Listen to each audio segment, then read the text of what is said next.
Shri Swami Samarth. Doctor rakhi मंगळवारी काय करायचे सांगण्यासाठी आलेली आहे. आज आहे मंगळवार, सूर्याला जल दिलेला आहे, गणेशजीला दुर्वा फूल वाहिलेले आहे, त्यांना सिंदूर वाहिलेला आहे. मंगळवार आहे आणि गणेशजींना सिंदूर अर्पण करणं हा खूप छान असतं आणि खूप भाग्याचं असतं. तर आज तुम्ही गणेशजींना सिंदूर अर्पण करायचं आहे.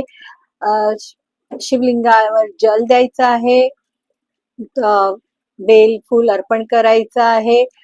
मसूरची डाळ, लाल मसूरची डाळ तुम्ही आज शिवलिंगावर अर्पण करू शकता. खूप चांगलं असतं.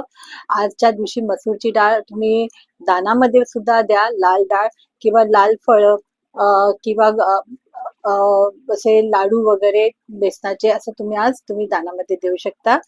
आज देवींना हळदी कुंकू लावायचं आहे. हनुमंताचाही दिवस आहे, त्याच्यामुळे आज बजरंग बाण हनुमान चालीसा न ऐकता न वाचता राहू नका, कारण ते अतिशय आवश्यक आहे.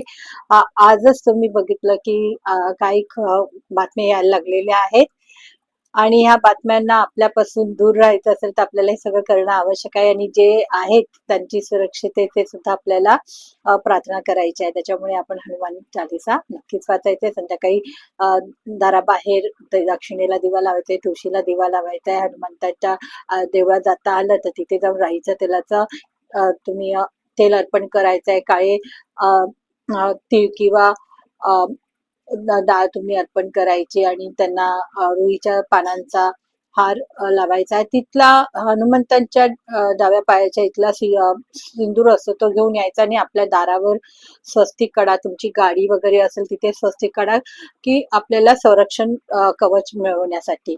अशा प्रकारे आजचा मंगळवार तुम्ही साजरा करू शकतात आणि खूप चांगला असा दिवस आहे. तुम्ही आपल्या परीने जितकं करता येईल तितकं नक्कीच देवाचं करा, वाचाल, ओम नमः शिवायचा जप करा, श्रीरामाचा जप करा. श्री स्वामी समर्थ.